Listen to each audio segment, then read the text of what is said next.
TVWAN News is proudly brought to you by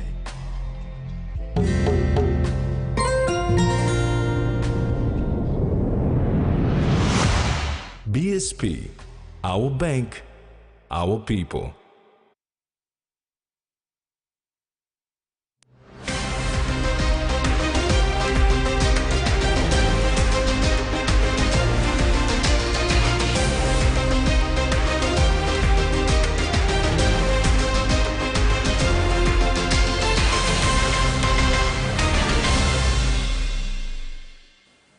Hello, this is TV1 News. I'm Camilla Guare.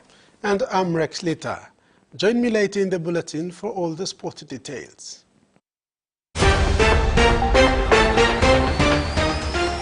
In this edition, mining firm remains unassured. Fisheries instructed to lift Bash Damir ban, and Siwi backs Pukpuk's selection.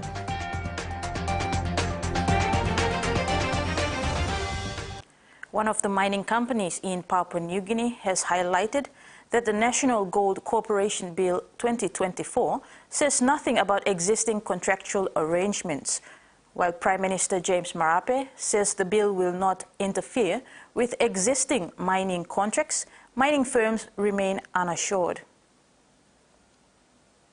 During the first of its kind stakeholder consultation on the National Gold Corporation Bill 2024 on Wednesday, Prime Minister James Marape gave the assurance that existing contractual arrangements with mining companies will not be affected by the bill. However, the Regional Legal Council of Barrick New Guinea Limited, the operator of Porgera Mine in Enga Province, alluded to the need to have the government's assurance included in the proposed legislation. Concern, Secretary, is that is not reflected in the bills. So it is critically important that the bills reflect the commitment made by the Prime Minister and said very clearly this morning that they will not interfere with these contractual arrangements. And the second thing I would say is simply that further consultation is needed, and for that consultation to be meaningful, we need to see the whole package which comprises these arrangements. Thorne highlighted that apart from the National Gold Corporation Bill, there is also the Project Agreement Bill, which has the effect of turning that agreement into law.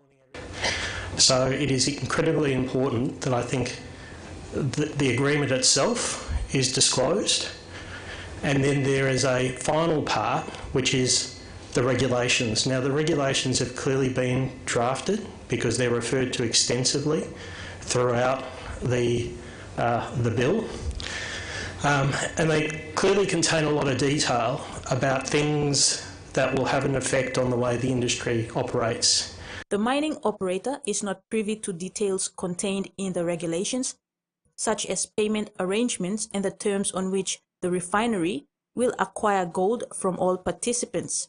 They are appealing to the government for full visibility on the agreements, and given their complexity, a minimum of further 6 months are needed for consultation. Taking legal action against the state is an option that the PNG Chamber of Resources and Energy will take if the National Gold Corporation Bill 2024 is passed in Parliament. Senior Vice President of the PNG Chamber of Resources and Energy, Richard Kasman, clearly articulated their stance in Wednesday's stakeholder consultation. The PNG mining industry has no objection to a new gold refinery being built. This was the general consensus expressed during Wednesday's stakeholder consultation on the National Gold Corporation Bill 2024. This can be done without the need to create special new laws or under an environment of a regulated gold monopoly, compounded with the lack of consultation with stakeholders and no visibility on a second project agreement bill. The Senior Vice President of the PNG Chamber of Resources and Energy, Richard Kasman, stressed that they will protect their business. And where we see, for example, that the bill will impede our ability to continue with existing gold contracts, then Secretary, Minister, Managing Director, I'm sure you will appreciate that we have to take legal action and contemplate, should it's not personal, and I appreciate the Prime Minister saying it's not personal as well. It's not personal. We have to protect our businesses. So, as a mine, we set up a mine, Lihia, Hidden Valley, Porgera, Oktedi, finance the mine, and hinged upon that is these contracts that we have in place. So where we feel that, where we are concerned that the bill will impinge on that ability and override and overrule that ability, then, Minister, I'm not being overly dramatic, I'm not threatening the government of Papua New Guinea, that as a business, I have to protect my existing contracts. And I have to appeal to my Prime Minister, Cabinet, and members of Parliament that that is a consequence. However, all stakeholders have applauded the Prime Minister's assurance that more consultations will be conducted. Prime Minister James Marape has also invited stakeholders to dissect the bill, which he described as omnibus, meaning a proposed law that covers a number of diverse areas. According to the Chamber of Resources and Energy, the Gold Bill overrides 26 important laws, including the Central Banking Act 2000, Customs Act, Civil Aviation Act 2000, and Firearms Act. 6 judges and 2 acting judges of the National and Supreme Court have been reappointed. Minister for Justice and Attorney General Pilar Niningi announced this in a media conference in Port Moresby today. During a special Judicial and Legal Service Commission meeting this week, the Commission reappointed 6 judges and 2 acting judges of the National and Supreme Court after their terms expired. Kinambona, which is reappointed to a term of 2 years. President Justice Teresa Barrigan reappointed for a term of 3 years. Justice Lawrence Kanguia reappointed for a term of 10 years. Justice Peter Chanel Toliken reappointed for 10 years. Justice Eva Gaeta reappointed for a term of 3 years. And Justice Derek Richard Hassan reappointed for a term of 3 years. Niningi said the judges were reappointed and their terms of contract extended because of their performance. Acting judges Justice Pauline Bray and Justice Anthony Kapmine were extended for 12 months. He reminded the judges that their reappointment comes with high expectations in upholding ethical conduct when discharging their duties. We are satisfied with their performance and also they're physically fit, so we looked at all angles before we made an appointment.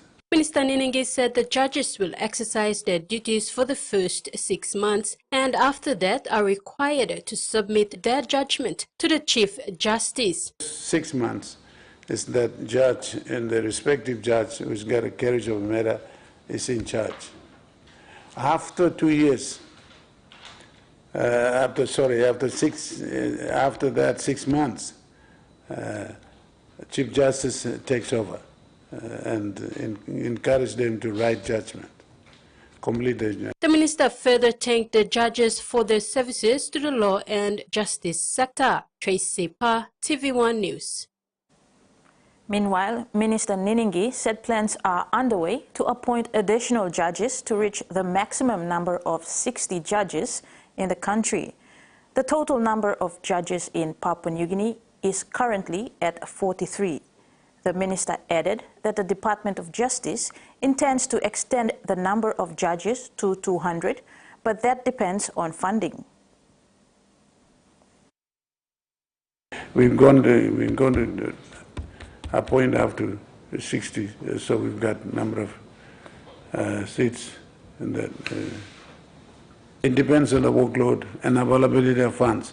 We have extended up to 200.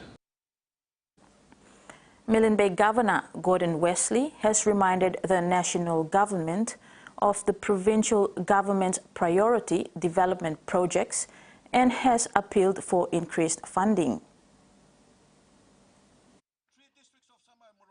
The Milne Bay provincial government has prioritized developments in the agriculture, livestock, fisheries and tourism sector, as well as funding initiatives for small and medium enterprise developments. Governor Wesley says his government continues to provide annual budgetary support to the law and justice sector and further collaborating with agencies of this sector to provide an environment that is conducive for businesses to operate. Gain the confidence of investors and for peace and harmony to prevail in our communities. Besides providing annual budgetary support to the mainstream law and justice sector agencies, my government has also supported community-based organizations like the churches, women groups, and the youth groups to initiate programs in their respective areas to address social issues. In these programs, the positive mindsets are developed among our youths to leave their wayward ways and to meaningfully participate in the development of projects in SME, agriculture, fisheries, and tourism. In addressing the persistent issue of power blackouts in Alotau, the provincial government has made funding available to assist PNG Power to purchase a generator and transformer. The provincial government is also looking at alternative power sources throughout biomass and hydropower. We will be consulting with relevant stakeholders with the view to consider alternative energy sources. I also take this opportunity to challenge the business communities to take full advantage of the economic and infrastructure developments currently being undertaken in the province. My government will support initiatives for business houses to further invest in the province to support the growth of the economy as well as to provide employment for our people and our youths. Governor Wesley is calling on his people to organize themselves in their respective communities and participate in economic and infrastructure developments in the province. Maricela Kelleton, TVWAN News. You're watching TVWAN News. Pope's visit itinerary prepared and lift expected on Besh Dever Ben.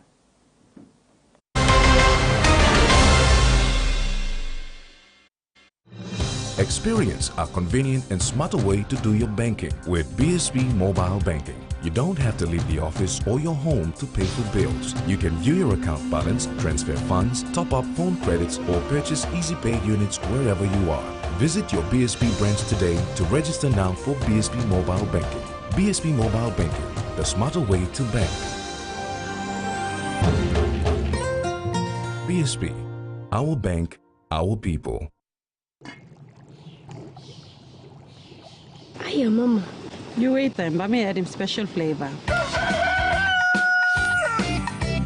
Put in more flavor, put in more taste. Magical cuddle, get up and big smile on face. Time for Kim chicken, a great fumu too.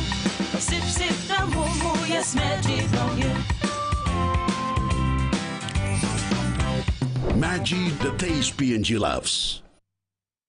Open hands.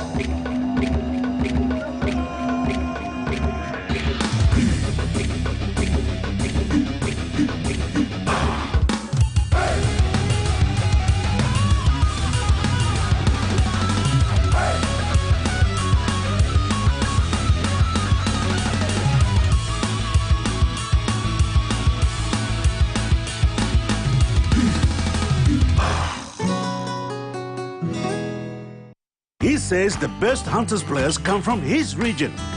So does she. But there's one thing that brings everyone together. SB Lager, Bunyamyumi. A quick favorite meal for the day does feel good. Snacks noodles is my choice for a simple meal. It is easy to prepare and fast to cook. And with a touch of flavor and ingredients, quality noodles that can be cooked and enjoyed in many different ways. You see, my whole family loves it. It's made here in PNG and comes in different pack sizes. Snacks noodles, tastier by you like you more.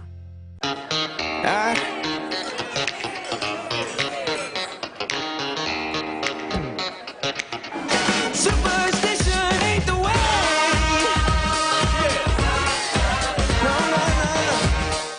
Perfect conditions, a big crowd building, and the two hottest teams to face off. To try to break shield, and straight away the Hurricanes hit back.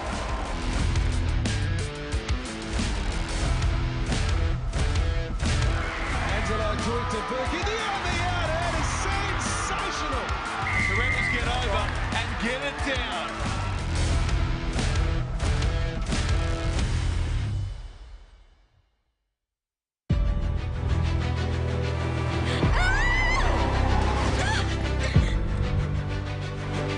Welcome to the Evergreen Mansion, Miss Jane. You know me? And when I showed him this hotel here, he told me that he really saw huge potential in this place. What's wrong? Am I the only one who can see the ghost? It's over there! You are the ghost! You're trespassing.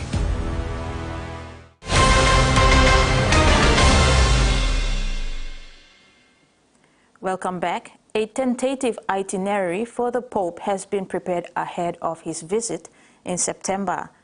He is expected to arrive at 8:15 p.m. on the 6th of September from Indonesia and will be officially welcomed at the airport.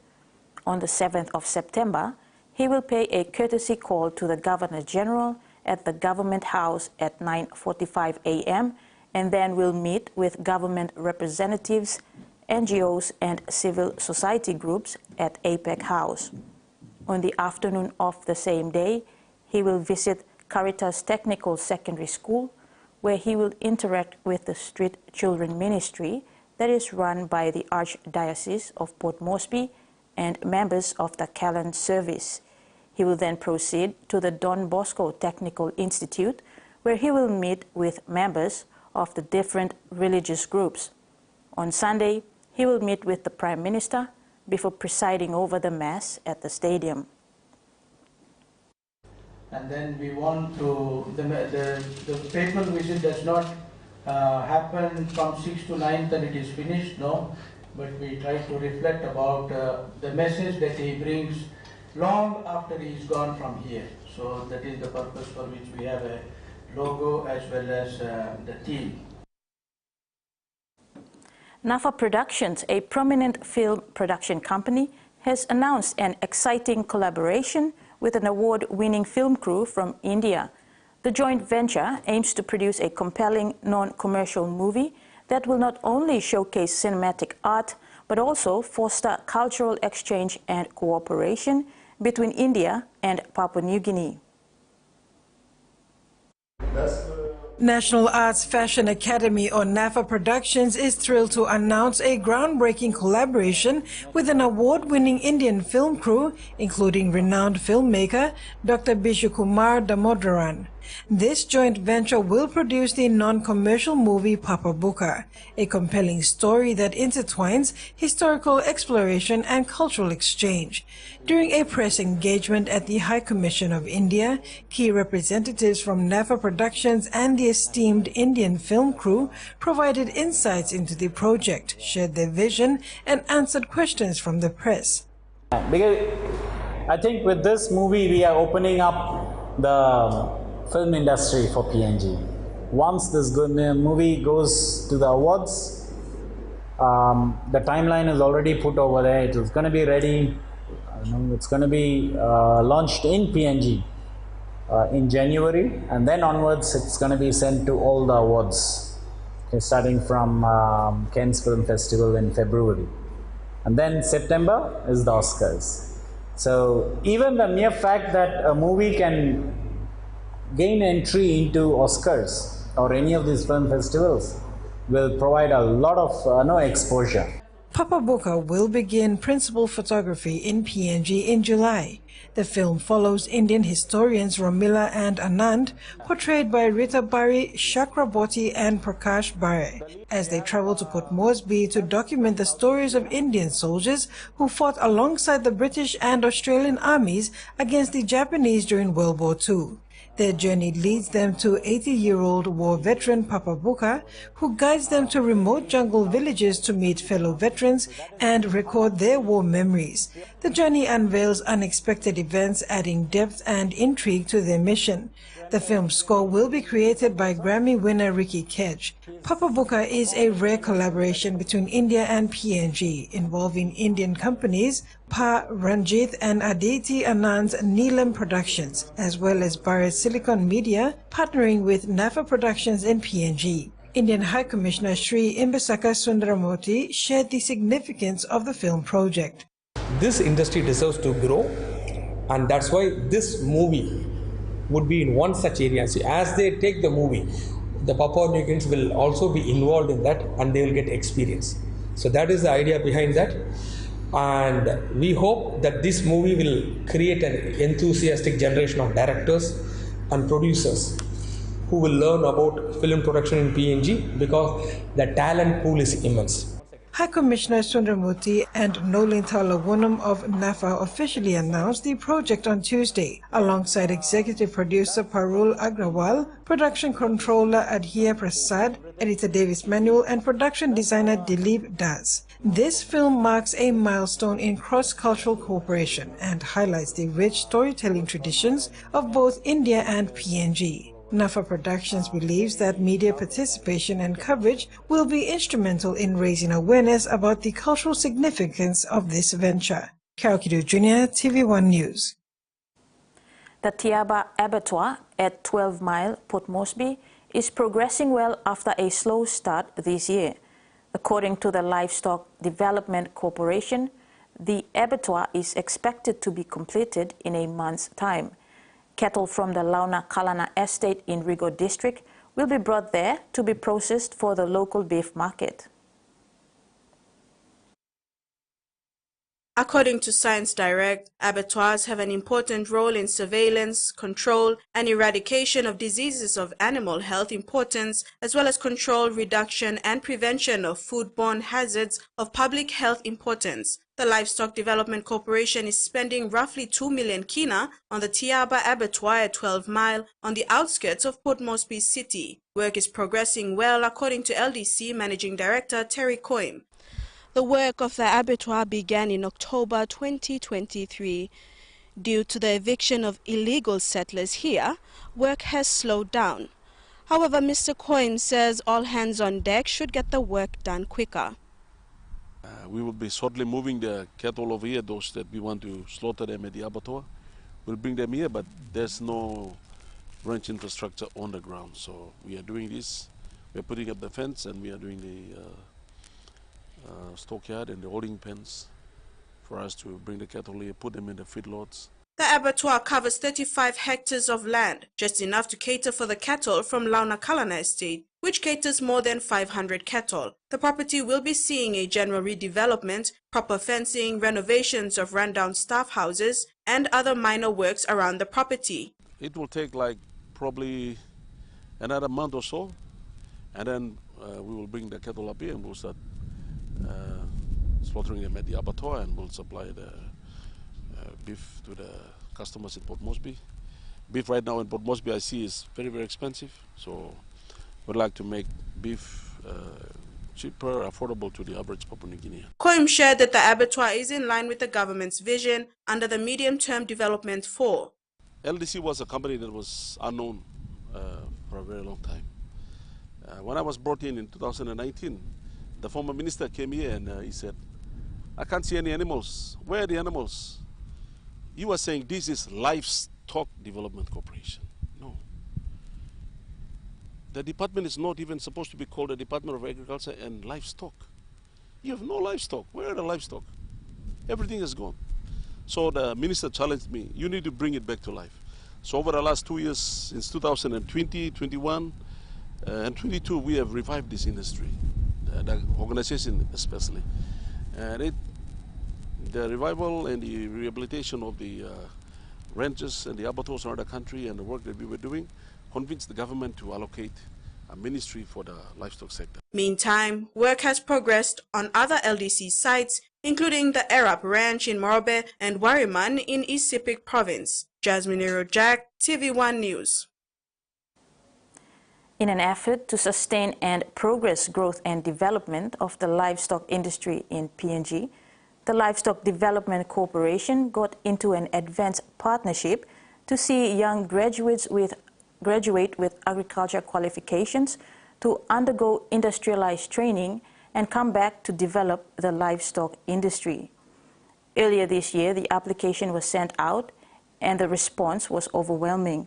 Only 10 were selected to undergo industrial training, a partnership program being implemented by the Livestock Development Corporation and PNG-owned dairy and beef cattle farming consultancy based in New Zealand. LDC Managing Director Terry Coim emphasized that the selected students are currently sorting out travel documents. Once they are completed, they should be able to travel, hopefully, in a month's time. Farms, they will go and work there after they are trained at the National Training Academy. The reason why we are doing it is because of capacity building. Because the livestock industry has been in a rundown state, in order for us to revive it and make it sustainable, you need the right people in the industry to run the organization and the industry. So we can have infrastructure, we can have policies, we can have so many government directives, but if you don't have the right people in the business who are going to take charge of the operations, then it's a lost cause. Prime Minister James Marape says he has instructed Fisheries Minister Jelta Wong to uplift the 4-year ban on bêche de mer. He announced this on Friday, May 10th at Gurney Airport in Alotau, Milne Bay Province. Prime Minister James Marape says the national government will be working closely with the Milne Bay provincial government to ensure harvest is carried out sustainably when the ban on bêche de mer is lifted. I want to also announce to people of Milne Bay that I have instructed Fishing Minister last week to uplift the ban on bêche de mer. Is going through the process. Let me announce that to you today. But we will come and work with the provincial government so the harvest of bêche de mer is done in a sustainable manner. We want locals to be participating in these sort of industries and not fly-in, fly-out operators. Local Milne Bays must grow in the business yourselves. Milne Bay Governor Gordon Wesley emphasized the negative effects this ban has on the maritime districts in the province. My people from the 3 districts of Samai Murua, Kirwina-Gurunaf and Esala depend on money they get from the sale of bêche de mer and for their livelihood. The closure of harvesting of this marine product has made a negative impact on these people to generate money to meet their daily basics. In March, National Fisheries Authority Managing Director Justin Ilakini, at a workshop facilitated discussions on developing the non-tuna sector, commented that for many years the bêche de mer fishery has been prone to experiencing periods of boom and bust. However, Ilakini went on to announce that the NFA has management plans in place to regulate the commercial fisheries in the country. Furthermore, in March, the NFA board together with MD Ilakini visited the Marigold facility in Kimbe, West New Britain Province, and travelled up the northern shoreline of the province visiting bêche de mer hatcheries, in which it is reported that the bêche de mer had a survival rate of 60%. The future of a fishery where most of our people depend on looks very bright, though we have closed it for the last 4 years because of the fact that we want to see alternative options and initiatives that can help us to come up with better options for our people, where we should not open a fishery just to close it in 6 months' time. Ilakini noted that the Bishtime fishery alone has the greatest impact on the lives of our coastal communities when the fishery was not banned, alleging almost 40 million kina that went directly into the pockets of those who participated. With the Prime Minister's latest announcement, the Fisheries Ministry led by Jelta Wong and Ilakini's leadership of the NFA have the task of ensuring sustainability of this fishery once the ban is lifted. Maricela Kelleton, TVWAN News. And now the finance news. The kina closed lower at $0.2613 in the interbank market. At Bank South Pacific, our kina was buying $0.2538 $0.3759 Australian dollars, $0.2255 euro, and 38.94 Japanese yen. Looking at commodity prices at New York close, gold, cocoa, palm oil, and copper closed higher, while coffee, copra, and crude oil closed lower. And on the stock market, the Dow Jones closed higher, ASX closed higher, and all ordinaries closed higher as well. TV1 News continues after the break with news making headlines overseas. Stay tuned.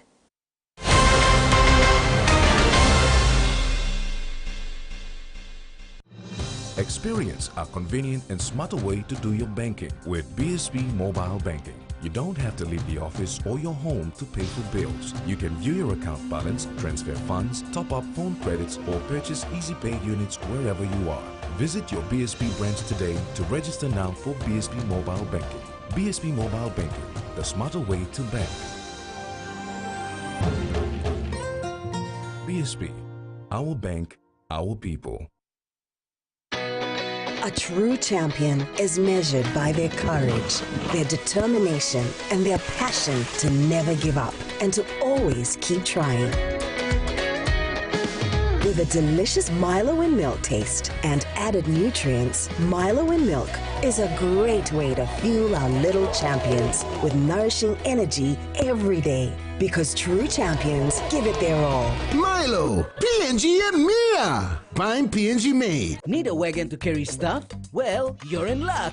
Win a fully stocked Flame wagon this holidays. Flame is giving away 345 Flame wagons stocked up with food for you and the family. How do you enter? Here's how. Simply buy Flame flour, Flame sugar, Flame oil, or Flame rice. But 3 out of the 4 Flame products and enter your name on the back of your receipt to win. Check participating stores in main centers. Terms and conditions apply.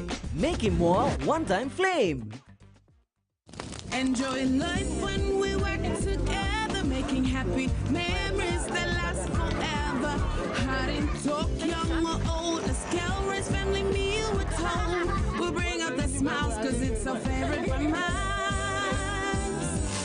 Tennessee cola, scale rice, don't scale, scale price.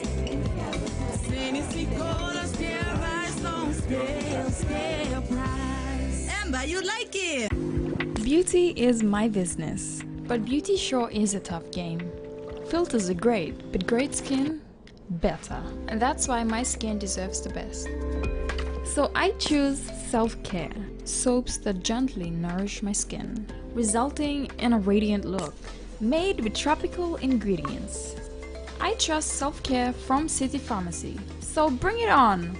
My skin is ready and so am I. After the success of her first restaurant in Goa, Sarah Todd is doing it all again. Oh my God, it's happening! This time in Mumbai. It's pretty hectic here, people everywhere. New location. Exciting, but crazy at the same time. And a whole new set of problems. I've got some bad news. There's so much pressure coming from every angle. Why am I doing it again? My second restaurant in India. Streaming now on Outdoor. That's crazy.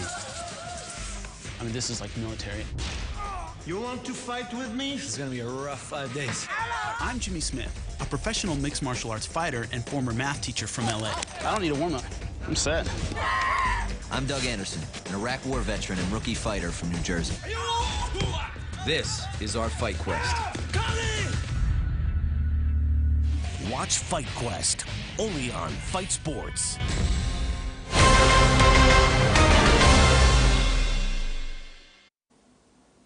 Welcome back. France has declared a state of emergency in the Pacific territory of New Caledonia after 4 people, including a police officer, were killed in riots over voting reform in the French-ruled archipelago.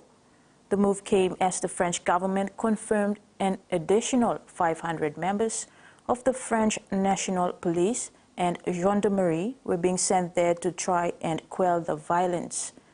The state of emergency will last 12 days and give authorities additional powers to ban gatherings and forbid people from moving around. France last imposed such measures on one of its overseas territories in 1985, also in New Caledonia. At least 1 man has been killed by Israeli troops as Palestinians marked Nakba Day, commemorating their displacement in 1948 during the war to create the State of Israel. Thousands of people in the West Bank, Lebanon, and around the world marked the day with marches and events. ABC reports.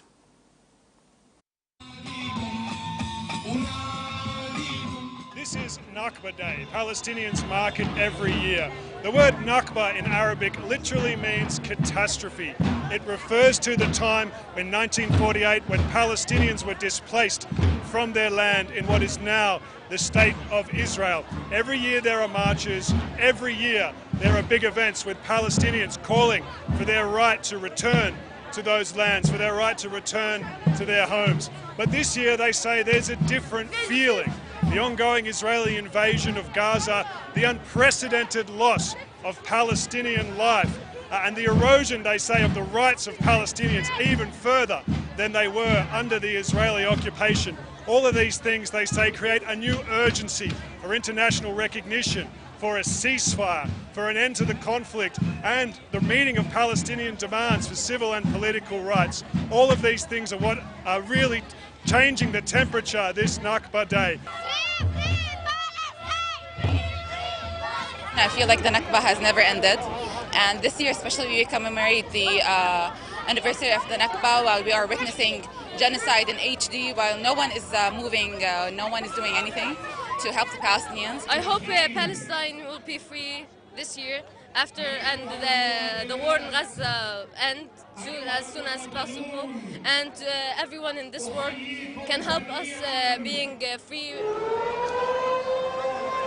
Never before has the Palestinian cause in recent times been as prominent internationally as it is right now. They hope the international community is going to notice what they say here today, is going to take action on what's happening in Gaza, and for the first time in a long time, that this is going to mean something. The Philippines' divorce ban has left thousands of women trapped in marriages that are at best loveless and at worst violent and dangerous. But that could be about to change as the country considers a new bill that would legalize divorce. The bill is just the latest attempt to legalize divorce in the Philippines and is the closest the country has ever been to passing such a law. President Ferdinand Marcos Jr. has previously said he's pro-divorce, but getting a divorce shouldn't be easy. Gas giant Santos has announced a cut of 200 jobs, citing slow project approvals as a key factor influencing the decision. This move highlights broader challenges within the industry, including regulatory delays that impact business operations and economic efficiency. ABC's Bethany Alderson provides more insight into this development from outside Santos headquarters in Adelaide. Santos released a statement yesterday revealing about 200 of its staff members have been laid off following a detailed review into its Western Australia, Northern Territory and Timor-Leste business unit. Santos says one of the reasons for the job losses is that new project approvals are taking longer, delaying some of the company's growth activities. It also says with some of its late life assets nearing closure, there's also an increasing near-term focus on capital-intensive decommissioning activities. The company says the roles affected are mainly Perth-based, with a small number based in other locations. WA's Premier Roger Cook responded to the layoffs, telling Parliament Santos was referring to Commonwealth approvals as the company currently has no projects before the state's Environmental Protection Authority. He says he's certain the impacted employees will find work elsewhere. I suspect, Madam Speaker, that there are oil and gas companies right across Western Australia at the moment which are rubbing their hands with glee to get hold of these workers. The fact of the matter is there is a huge demand for workers in this particular sector. In its statement, Santos said it had not made this decision lightly and said support will be provided to impacted employees. Santos, which has its headquarters based in Adelaide, had previously been in merger talks with Perth-based global energy giant Woodside, which could have seen the creation of an $80 billion company. In February, Woodside announced that those merger talks ended without a deal. Mining giant Anglo American has decided to spin off its Queensland coal mines following the rejection of a takeover bid from rival BHP. The company asserts that there is significant interest from potential buyers. However, amidst these developments, the Mining and Energy Union is seeking assurances to protect the workers and the communities affected by these operations. State political reporter Kate McKenna will provide more details on the situation. Spinning a sell-off. To unlock the true potential of this company, we do need profound change. In a video message, the head of Anglo American sets out plans to overhaul the business, including selling its Queensland coal mines. Proceeds of that will be used to reset Anglo American's balance sheet. The mining giant owns 5 steel-making coal mines in the Bowen Basin, employing thousands of workers. It says there's strong buyer interest, but the union wants assurances for workers. A little bit of concern around job security.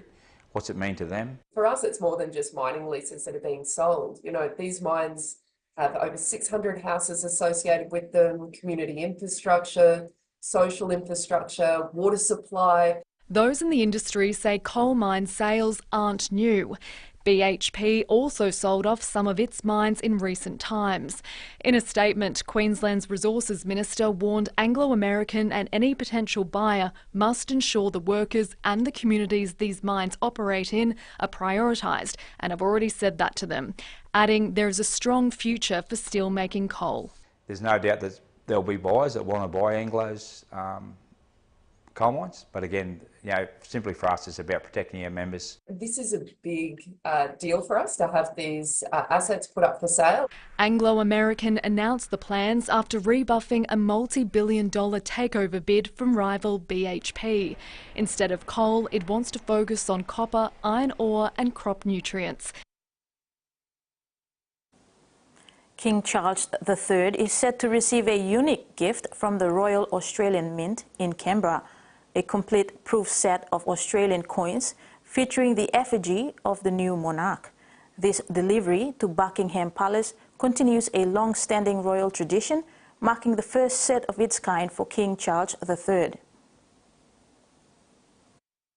Hot off the press, coins fit for a king. And this special set is now on its way to Buckingham Palace. In recognition of the role that His Majesty and his parents have played in the history of the Royal Australian Mint. Sending the first proof set of new coins to the monarch has become a tradition since the mint was opened by Prince Philip in 1965. When he was given a proof set of Australia's first decimal currency. Well, a proof set is unique in that the coins are struck to a very high standard. It has almost a mirror-type finish when you look at the coin, and they are specifically produced for collectors. Coin collecting is enjoying a surge in popularity since the death of Queen Elizabeth, who featured on more coins than any other monarch in history. And they're little snapshots of history, so you can go back through Australian history in the form of coins. That's welcome news for the Mint.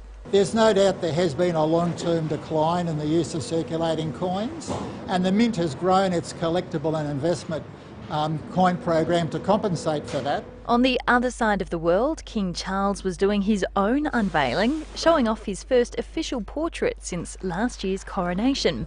The artist, Jonathan Yeo, also painted Prince Philip. And the Mint hopes King Charles may be following his father in another way. Who knows, he may have inherited those original decimal coin set from his father, so it might be a continuation of that. But yes, I'll count him as a collector. He can be a bit of an ambassador for coin collecting as well. Regular circulating coins bearing the effigy of King Charles are being rolled out to the public through banks this month. This is TVWAN News. Later in sports with Rex, ICC World Cup countdown begins and Siwi backs Puk's selection.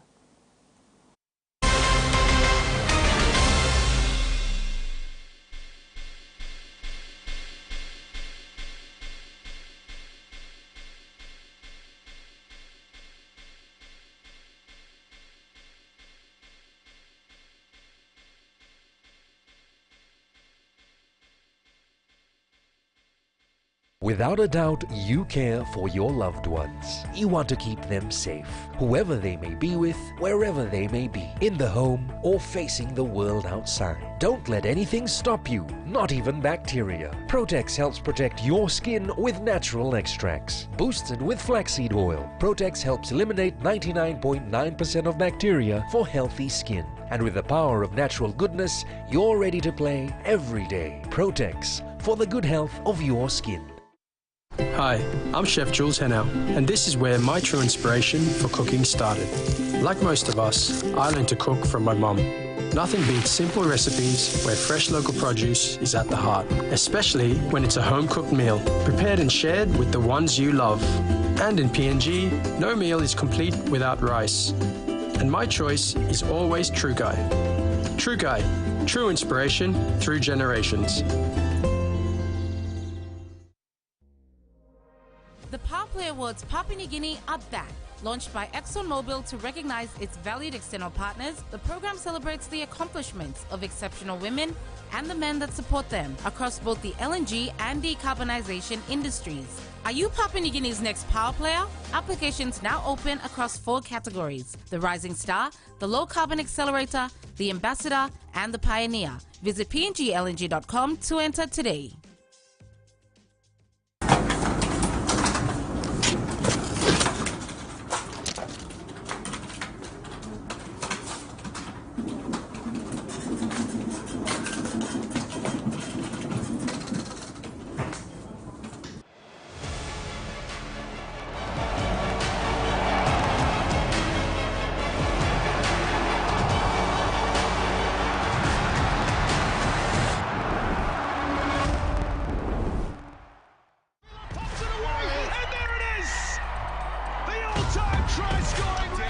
Sends it back in field. Oh, the pick up and charge and score. He's gone. Bobby's off again. Bobby scores again. Seen this last week, the chip through. The chase in the back. Goodness me. Over he goes. Celestino. This little reunion about to crack. We got the whole crew back. Really? A cabin in the woods? Time's up. There's a crazy person out here hunting us. You got Rosa Parks on your shirt, right? Would she be sitting down right now? I mean, that's exactly what she did. Shut up. Made you look. Made you look. We need a plan. We have to split up. The Blackening premieres Saturday, May 18th, 9 p.m. on HBO. Victory for Holger Rune. He takes out the world #1, the top seed and the 6-time champion. And Medvedev is the master in Rome.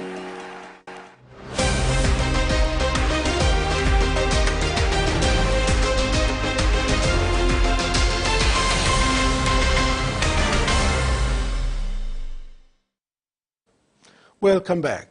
ICC Men's T20 World Cup 2024 ambassador Usain Bolt got a first look at the Nassau County International Cricket Stadium in USA Wednesday from the best seats in the house, along with cricket legends and New York sports icons. Joining Bolt in this special preview were USA cricketers Corey Anderson and Monank Patel, along with cricket legend Sir Cathleen Ambrose of the West Indies, Sohaib Malik of Pakistan and Liam Plunkett, England. To commemorate the occasion, the stars all signed a giant cricket bat, which will be present at the venue for all 8 ICC Men's T20 World Cup 2024 matches, hosted there between 3rd and 12th June. The event marks the official final countdown to the first ICC Men's T20 World Cup 2024 in New York, with Sri Lanka and South Africa set to clash in the venue's first match on June 3rd. PNG Puk-Puk's selections ahead of the World Rugby 7 Series Leg 3 in Germany has coped criticism from rugby fans, given that all the players travelling for the event are new except for Paul Tono, who has representative experience under his belt. President of PNG Rugby Union Paul Siwi has come to the defence of players, claiming they were selected on merit and that the selection is good for the national team. Before the World Rugby 7's Leg 3 in Germany kicks off, the PNG Puk-Puks already received a lot of criticism over its selection process. President of PNG Rugby Union Paul Siwi, in Clearing the Air, said the PNG Puk-Puks has 30 of its top players in the camp, and that they were fairly and squarely selected on merit. He said most of the players cannot make the team and were not considered for selection because of poor discipline. It will be a very good lesson for ill-disciplined players. Paul added that even if the Puk-Puks win the series or finish in the top 4, it would still mean nothing because they have lost the past 2 series.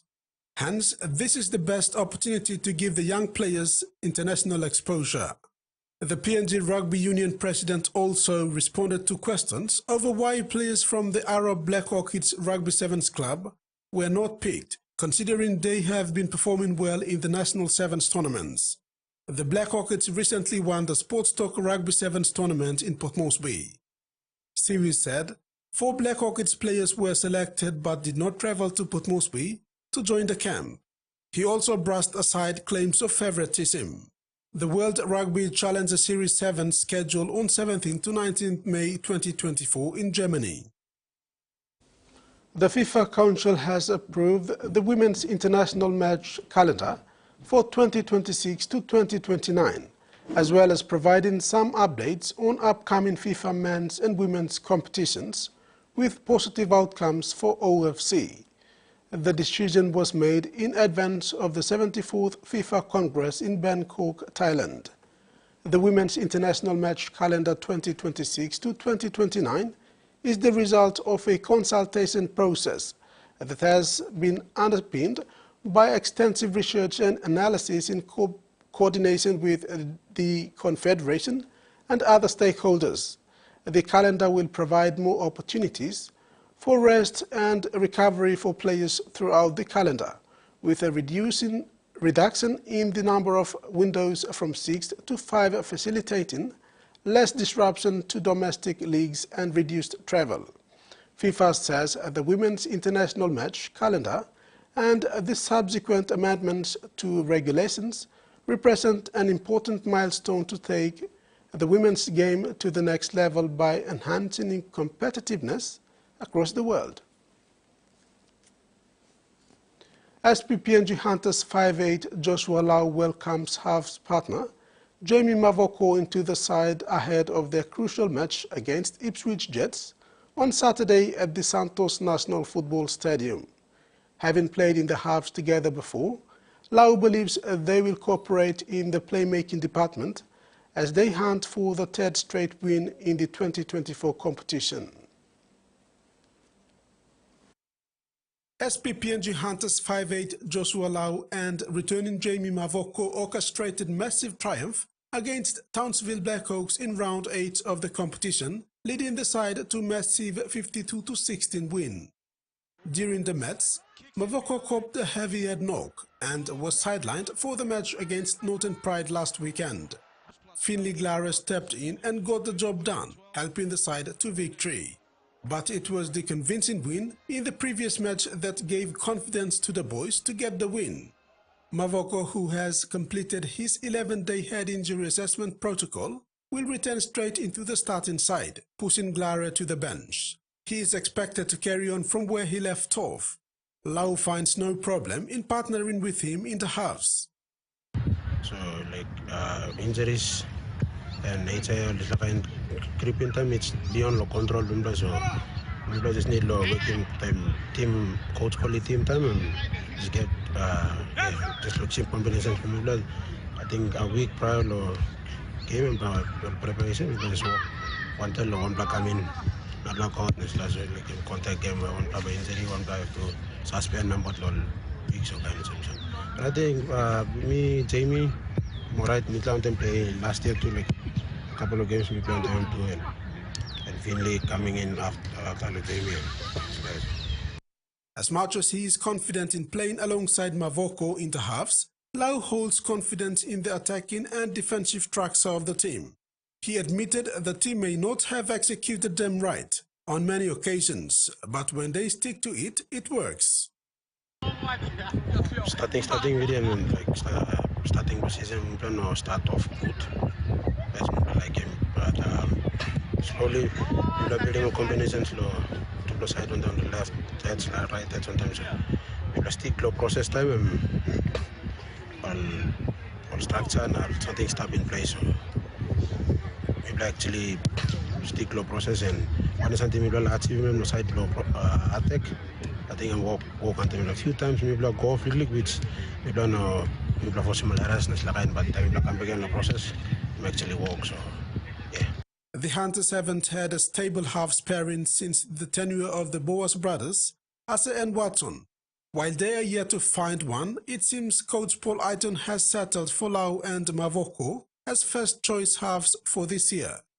Meanwhile, the Hunters anticipate a 3 straight win for the first time this season. Netball superstars from the Pacific and beyond will come together in Brisbane at this year's Pacific Netball Series. The tournament will be held from June 10th to the 15th at the Nissan Arena, Brisbane.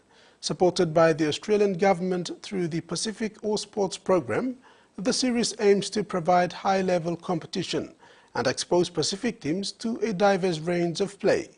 Netball Australia's Pacific Netball Series will return this June, where Brisbane will play host for the first time. Formally known as the Pacific All Sports Netball Series, the competition will return for the 4th time. It is also designed to strengthen international netball relationships while aiming to improve the standard of sport globally as the national teams compete for the world ranking points throughout the tournament. In previous series, Tonga has proven the nation to beat after claiming the 2023 title after taking down the Malawi Queens. The Tonga Talas remain undefeated in this tournament. Brisbane is set to host all 4 days of Rugby League this weekend. The NRL has revealed that all 3 days of Magic Round have reached full capacity, with the Ample Women's State of Origin opener to establish a new series attendance record. Suncorp Brisbane is gearing up to host an extensive 4-day Rugby League extravaganza starting Thursday, May 16th. This year, over 140,000 fans are expected to attend the event at the Suncorp Stadium from Friday to Sunday. In the meantime, the historic opening match of the Ample Women's State of Origin series is set to surpass last year's attendance record of 18,274 from Game 2 in Townsville, when the Maroons take on the Sky Blues on Thursday night. Scheduling the series opener just before the highly anticipated NRL Magic Round was a brilliant move, as many NRL fans will already be heading to Brisbane. NRL CEO Andrew Abdo said at the NRL media that the 5th edition of the Magic Round will be the most attended and most watched version of the event yet, with fans known to travel from far and wide to be involved. This year, the Magic extends over 4 days with the addition of Ample Women's State of Origin Showdown, which has enjoyed a record number of ticket sales. Events like Origin thrived on the energy of the crowd, making the presence of spectators essential to elevate the excitement of the night. The 4-day weekend full of footy is set to kick off at 7:45 p.m. Thursday at the Suncorp Stadium. That's all we have in sports. Camilla. Thank you, Rex. And now the weather forecast.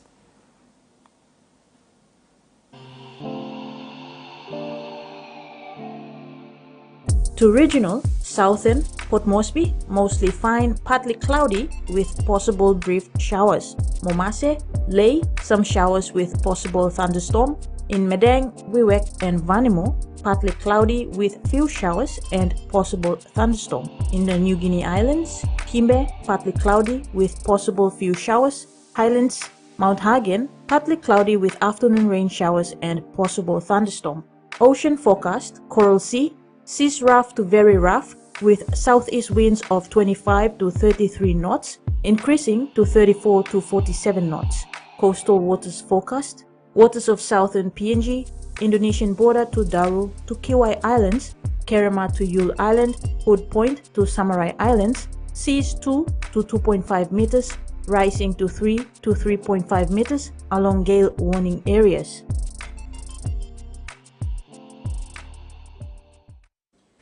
And that ends another edition of TVWAN News. Thanks for staying with us. Bye for now.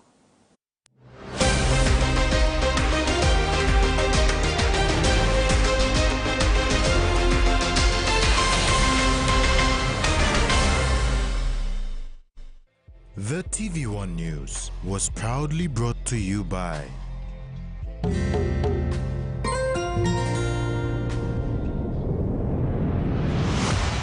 BSP, our bank, our people.